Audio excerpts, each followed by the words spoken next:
Yesterday, the situation around the Strait of Hormuz has become highly tense and increasingly confusing. After negotiations broke down, President Trump came out angry, saying one side refused to accept America's demands. He then threatened to close the Strait of Hormuz entirely, meaning no ships in or out. But shortly after, the U.S. military command walked it back, saying it would be a targeted blockade.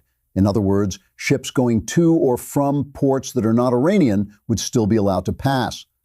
The Iranian side wasn't much clearer. The Islamic Revolutionary Guard Corps said they would allow non-military vessels through the strait, but warned that any warship approaching would face a strong response. This back and forth has left markets confused, but not yet in full panic. Interestingly, U.S. stock futures were still green this morning despite the escalation. Why? Because many investors are treating Trump's threat as a negotiation tactic rather than the start of a full-scale energy war. The clarification that it's only a targeted blockade significantly reduced fears of a complete disruption to global oil supplies. Let's try to make sense of what's really going on. First, was Trump's threat to close the strait just an impulsive outburst, or was it part of a calculated strategy? I believe it's the latter.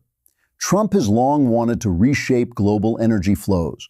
By threatening the Strait of Hormuz, through which roughly 20% of the world's oil passes, he's putting enormous pressure on Europe, Asia, and other major importers. The message is clear. If you want stable energy supplies, you may have to come to the United States.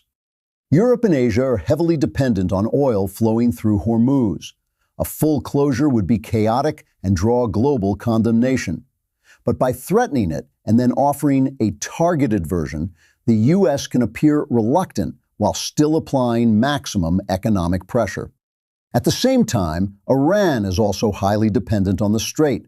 About 40% of its own oil exports go through it.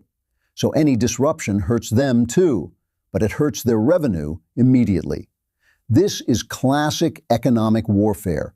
Trump is using energy as a lever to force countries to buy more American oil, especially as U.S. production remains high. We've already seen Brent and WTI prices decouple in interesting ways. The U.S. wants the WTI benchmark to gain real pricing power on the global stage, not just follow Brent. And don't forget, Trump's political base includes big American oil producers. Keeping global prices elevated while redirecting buyers toward U.S. supply is very much in their interest. Now, about the scope of the blockade. Will it target only Iranian ports or everything? The U.S. has room to be flexible here.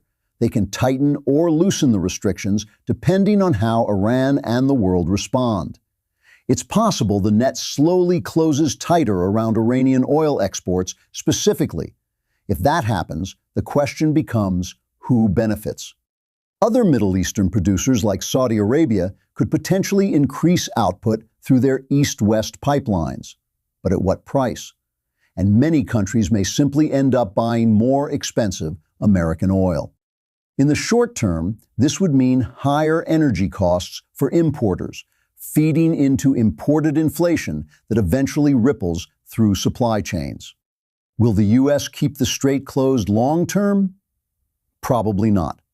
This looks more like a tactical tool to achieve specific goals.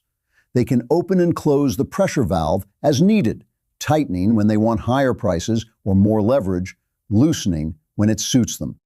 This is why, as market participants, we have to stay extremely vigilant. We are at the very end of the information chain. We rarely get first-hand, real-time intelligence.